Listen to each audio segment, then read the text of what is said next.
Oh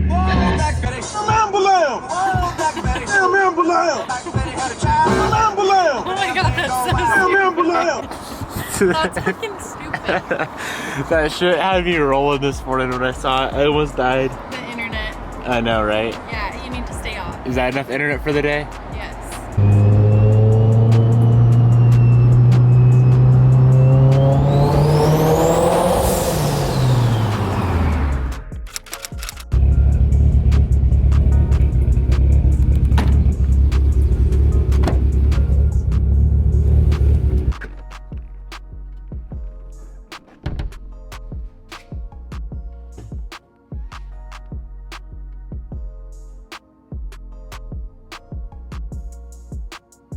Good morning, my beautiful family. Welcome back to the channel. Today is going to be the day we finally start the reassembly process of the Evo VIII engine. I have also decided, against Bobby's wanting, that I am not going to get a haircut or I'm not going to shave until this Evo VIII is running.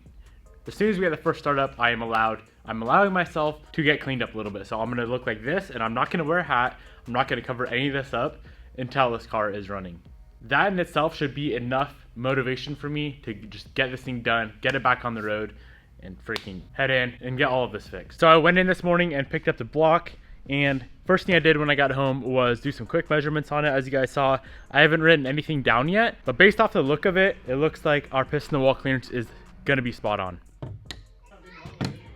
Ideally, if we can get the short block assembled today, I think we'd be sitting pretty good. To get this started off, let's run through, check all of the piston wall clearances. So remeasure the pistons on our little spec sheet, write them all down, and then I'm going to check the cylinders, check the piston wall clearance, and we're also going to be checking to make sure the cylinders are not out of round, so they're actually bored properly, which I'm sure they were. So let's run through, get all that checked out, and see what our piston wall clearance is with our new block. Because with the old block sitting over on the table, it was 7 thousandths plus, like 7 to 7.5 thousandths, and I'm pretty sure I told him to bore it to 4 thousandths piston wall clearance.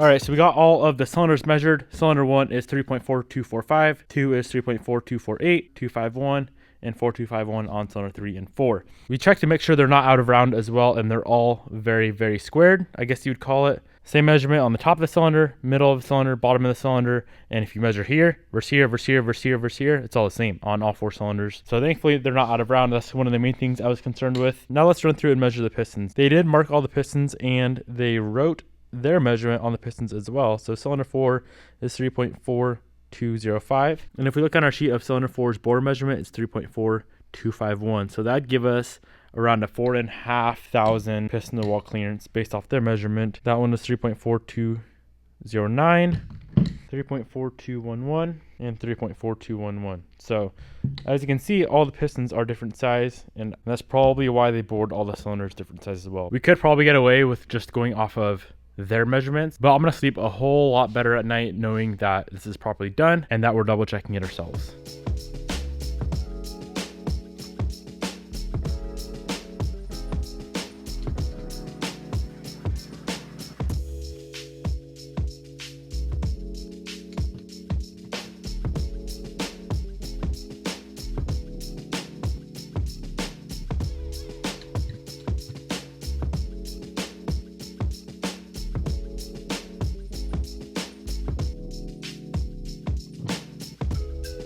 Alright guys, so this is what I ended up with: a final piston wall clearance. Cylinder 1, 3.5, cylinder 2, 3.8, cylinder 3, 4.1, cylinder 4, 4.1. So it's all very, very close. I wish cylinder 1 was a tiny bit looser, more in like the 3.8 to 4.0 range. But I'm happy with 3.8, 4.1, 4.1. 3.5 is what Wiseco recommends, so I'm not going to say it's too tight, but I wish it was a little bit closer to 2 through 4. My piston measurements were a little bit different versus the machine shops. With all that being said, is this going to run? Yes. Is it going to run for a very long time? Yes. Is it close? 99.9%. Yeah. I don't see any reason of changing anything up right there. So what we're going to move on to now, guys, is checking out the main and rod bearing clearances. There's really two different ways to measure mains and rods. The way I used to do it was plastic gauge, and it's easy to do, it's easy to use, but I found it's not the most accurate way. I was constantly getting a little bit different readings. So what I do now is just use, and once again, this may not be the perfect way to do it, but I'll be using these snap key gauges right here. So it's probably this size right here, 32 to 54 mil. So I'll be using this, and I'll be using some outside micrometers again. So what we're gonna do is assemble the rods with the rod bearings, torque them down to the proper torque spec, and then measure the inside of the bearing. And then we're gonna come over here and use the outside micrometer to measure the crank. Same exact concept for the mains. Measure the crank where the main bearings go, and then assemble the block with the main caps and main bearings installed, torque them down to the proper torque spec, and measure the inside. Same concept as the piston and the wall cleaner. So you'll just subtract the crank size from the main bearing size and the crank size from the rod bearing measurement that we get. These are the bearings of choice today, ACL race bearings. Huge shout out to JD Customs for getting these bearings sent overnighted. I got those overnighted a while ago when we were going to assemble the other block, but I'll have JD Customs linked down below. He also got me a set of Wiseco rings overnighted, the proper 87mm rings that we need for these pistons. He got those overnighted as well.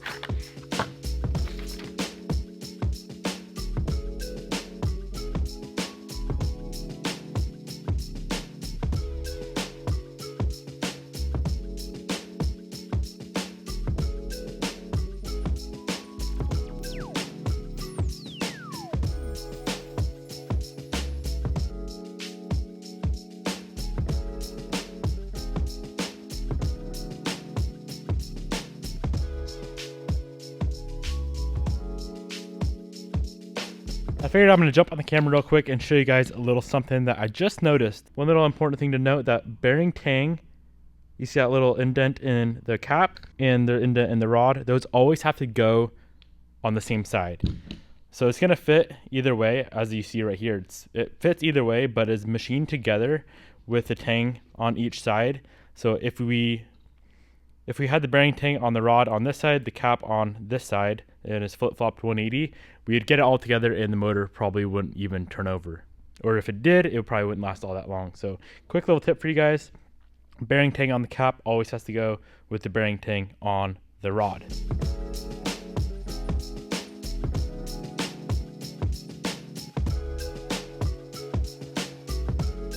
All right guys, so we got the bearings inserted. I am going to go ahead and throw each rod assembly into the vise, get it all torqued down. I would highly recommend using some fastener lubricant on the bolts. Now these are ARP 2000 bolts, and ARP does recommend, to get the proper torque spec, that you have to use some fastener lube. Let's pull the bolts back out as soon as we get in the vise, throw a dab of this lube on there, get it torqued down properly, and check all the measurements on the rods.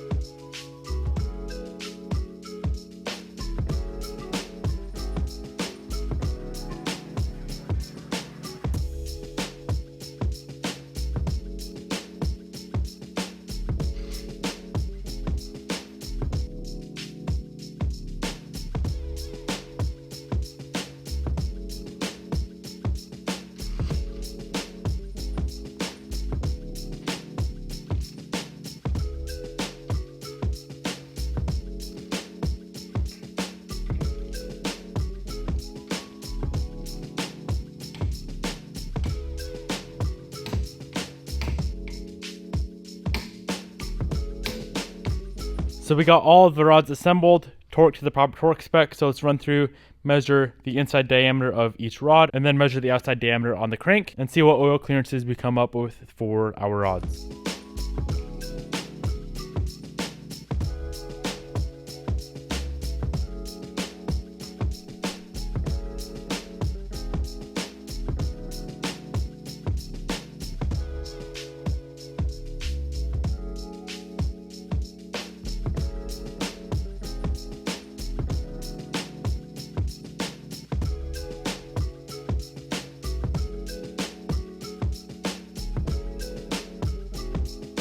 All right, so we have all the rods measured. We have 1.76, 138, 138, 137, and 138. So all very, very, very close, within 1/10 of a 1,000th of an inch, I believe that would be. Either way, very small, very, very close.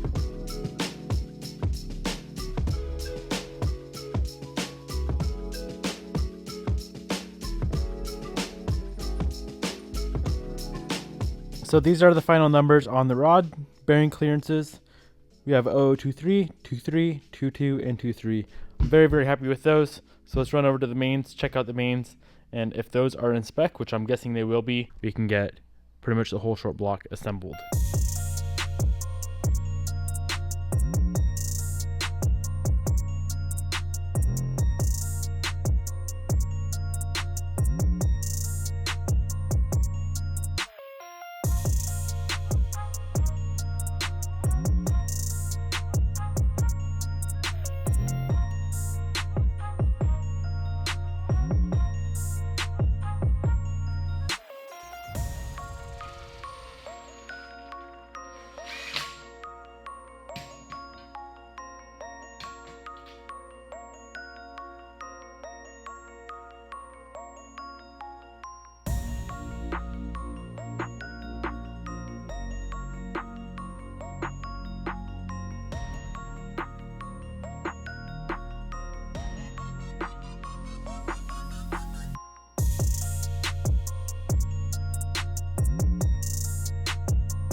So all of the little meticulous stuff is all finished up. We ended up with a .0020 on the main, 0023 on the rods, which I'm very, very happy with those numbers. The last thing we need to do before we actually assemble the motor is to set the ring end gap. So let's flip the motor over, go grab the rings, get the ring end gap set, and then we can start the assembly process of this short block.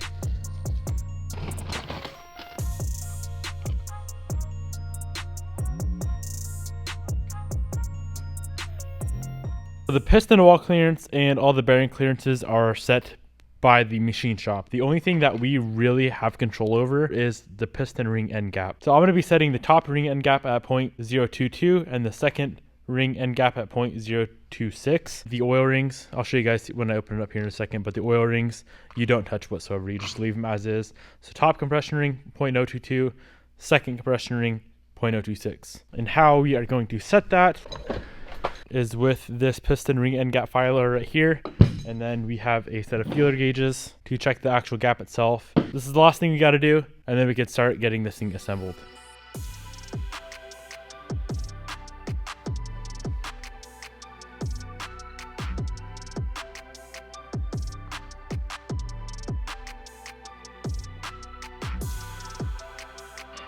You guys see that end gap right now? It is super tight, nearly touching, so we're gonna have to pull that out. We're gonna file it until that gap where the ring touches is .022.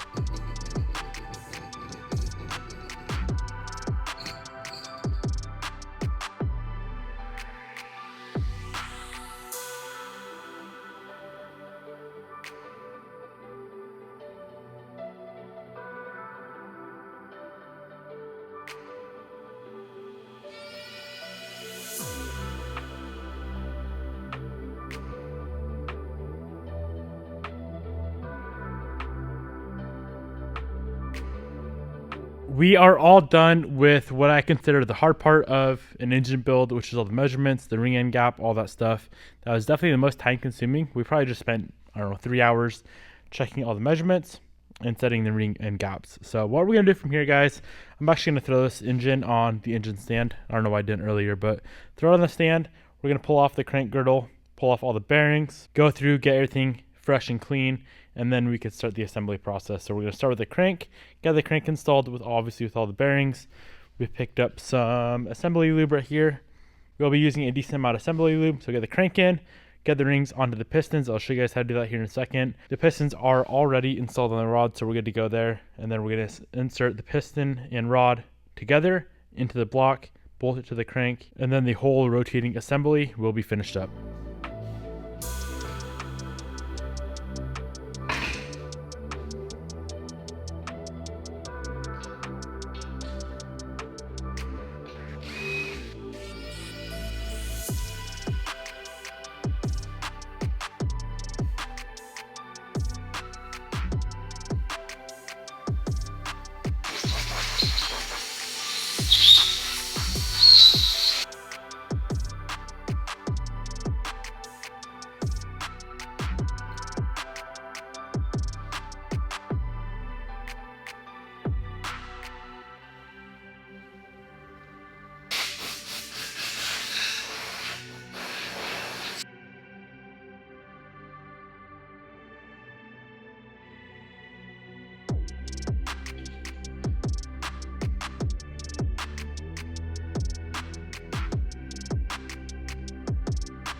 We got the crank into the block, got the block flipped over.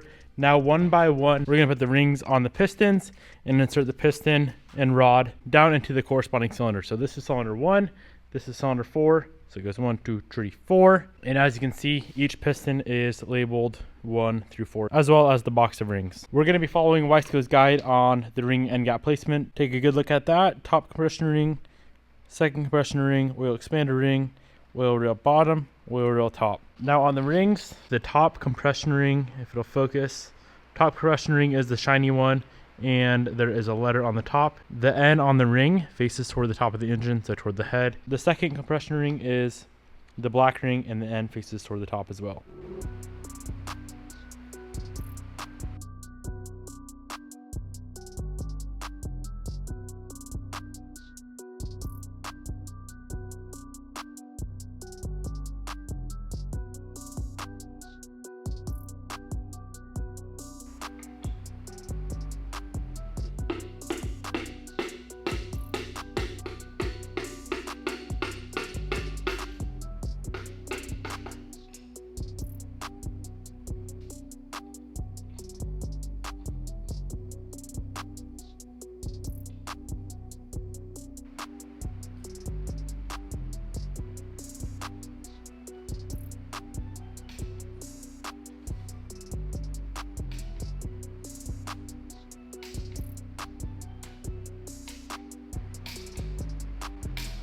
Alrighty guys, just like that, the full short block is assembled.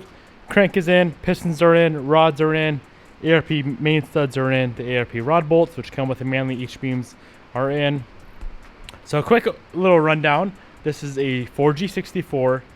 I know it's going in Evo 8 guys, but 4G64, 2.4 liter OEM 4G64 crank, Manley H-beam rods, Wiseco pistons, ARP main studs, ARP rod bolts. Mains are at 2,000ths clearance, rods are at 0023. Piston to wall clearance is right around 4,000ths. Top ring gap is 022, bottom ring gap is 026. What else? 87mm bore, so 0.5 mil oversize. And I think that pretty much covers it. It's funny how rusty and crusty this girdle looks after I went through and cleaned it with brake cleaner. I promise I didn't let it sit outside guys, it just looks kind of weird. I don't know why. Yeah, we are all fully assembled with the short block. I am strongly debating painting the short block or the block itself. It is a little bit rusty. It came out of like a 05 Eclipse, I believe it was. 0005 Eclipse that I found at Pull and Save. The block is a little bit rusty, so we may end up painting it before we put on the head or the oil pan. I guess this side is even more crusty. And is this the front? No, that would be the back of it. This over here would be the front, right? Yeah, it's kind of weird looking at it upside down. That's the front. That's the back, so you wouldn't really see much of it, but I want it to look perfect before we put it in the car. And it would be really, really easy to do right now because the block was just hot tanked at the machine shop.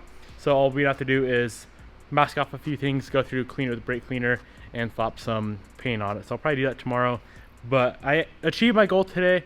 We got the full short block assembled. From here, it's really, really simple. Literally the top end, so the head, cams, all the timing components, the oil pan, the oil pump, throw it in the car. I know that sounds like a lot, but the hard part of the motor is definitely done. All those measurements take so long. Setting the ring end gaps takes so long. All the measurements we took, you don't necessarily need to do that, but I would highly, highly, highly recommend it because as you guys saw, if I didn't do that, we would be assembling a motor with a very, very loose piston to wall clearance, which wouldn't be cool when we go to fire it up for the first time and it's still smoking or we have really, really bad piston slop. I hope you guys enjoyed today's episode. The short block builds are definitely one of my favorite things to do content wise, so I hope you guys enjoyed it as well. Thank you so much for watching. I'll see you tomorrow.